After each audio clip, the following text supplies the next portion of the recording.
Everyone runs from silence, but a rare few people come alive in it. And if you're one of them, your brain might be doing something most people never discover. Stay with me. By the end, you'll understand exactly why. Imagine this. It's Friday night.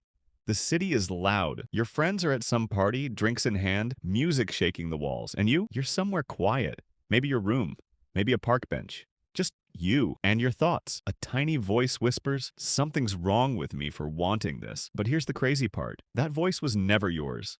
Someone planted it there. Years of being told loud equals happy. Groups equal normal.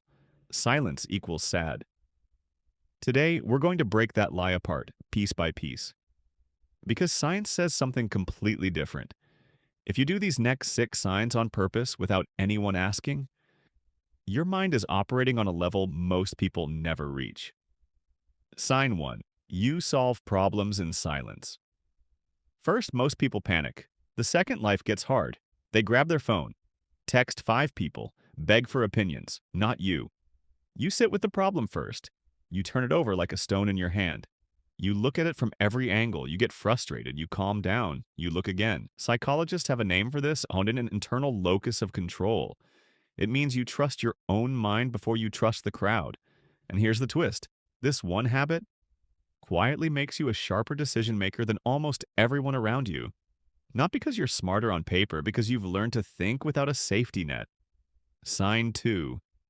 You feel your emotions in private. There are 2 kinds of quiet.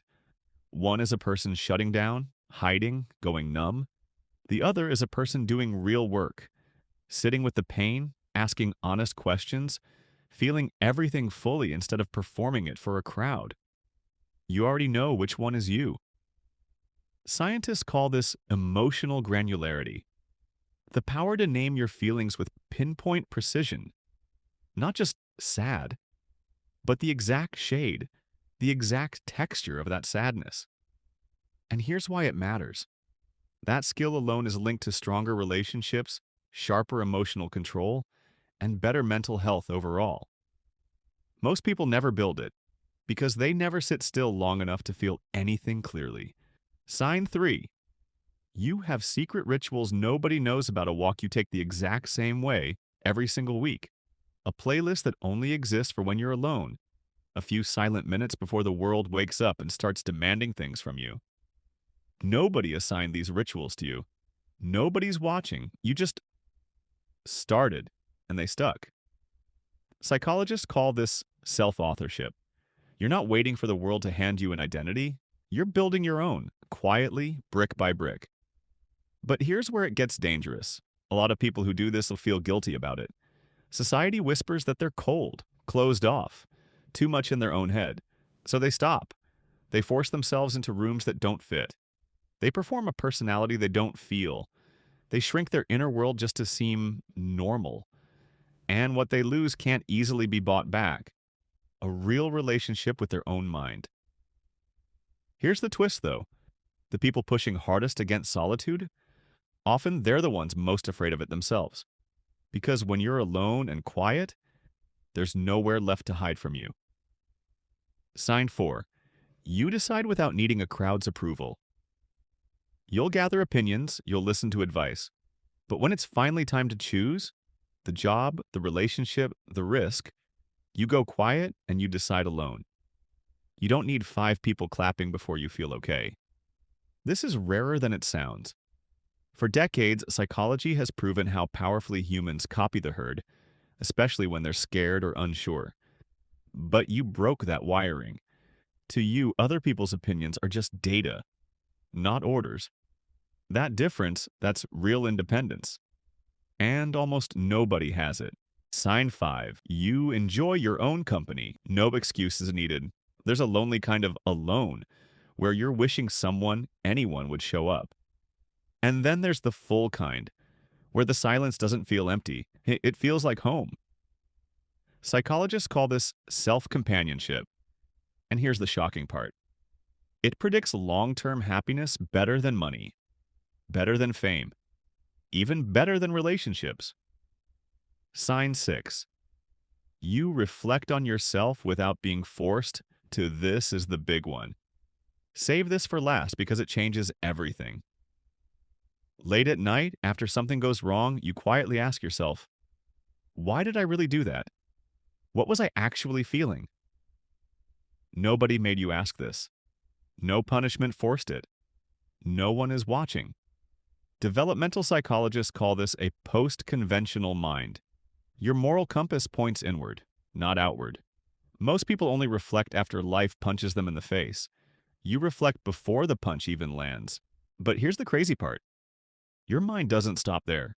You replay conversations, not out of fear, not out of insecurity, because your brain is still hunting for the detail everyone else missed, the emotion behind the words, the thing that was said between the lines. While the rest of the world has already moved on, some part of you is still connecting the dots. Neuroscientists call this the default mode network, a system in your brain that switches on the instant the outside noise switches off. And here's the part that will surprise you. Your best ideas don't come when you're busy. They come when you're doing nothing. Walking, driving in silence, staring out a window. That's not laziness. That's your brain quietly building the one thing most people never get: clarity.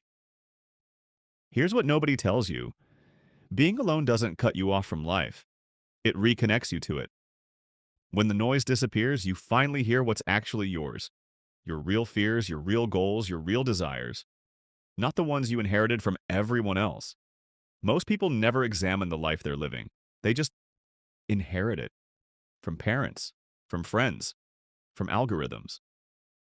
Solitude is the only place that examination can happen. And that examination is where freedom is born. Think about this for 1 second. Every notification, every ad, every video autoplaying, every app pulling at your mind. The entire modern world is a machine built to steal your attention. And where your attention goes, your life follows. Very few people ever try to take it back. But every time you choose silence on purpose, you're doing exactly that. You're reclaiming your own mind from a world that wants to rent it out to the highest bidder. That single choice, repeated for years, builds a completely different person. A person whose beliefs are actually their own. A person who acts from reflection, not reaction. And here's something strange that happens next. Being comfortable alone doesn't make you less connected to people. It changes how you connect. You stop chasing quantity, you start chasing quality. You stop caring about being known by everyone, and start caring about being understood by a few.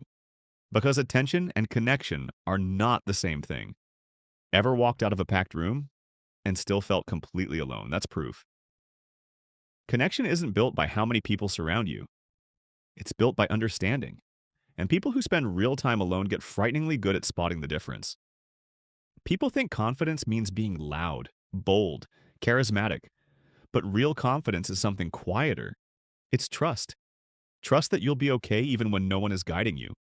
Trust that your own judgment is enough. Trust that your worth was never tied to applause in the first place. And that kind of confidence, it's never built on a stage. It's built in silence. In thousands of small, invisible moments where you learn one simple truth: your own company is enough. So the next time someone gives you that look, the "why are you always alone" look, remember this. You are not broken. You are not antisocial. You are one of the rare few who learned the hardest lesson there is, that your own mind, your own thoughts, your own presence is enough. And once that truth settles into you completely, no crowd, no noise, and no approval will ever control you again. That's not isolation. That is power. If this video felt like it was speaking directly to you, that's not an accident.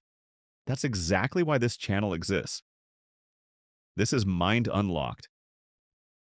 And every day we dig into the quiet parts of the mind that nobody else talks about. The habits, the patterns, the psychology, hiding in plain sight inside you. If you saw yourself in this video, hit subscribe. Turn on the bell. Because the next video, you might unlock something in you that you didn't even know was there. I'll see you in the next one.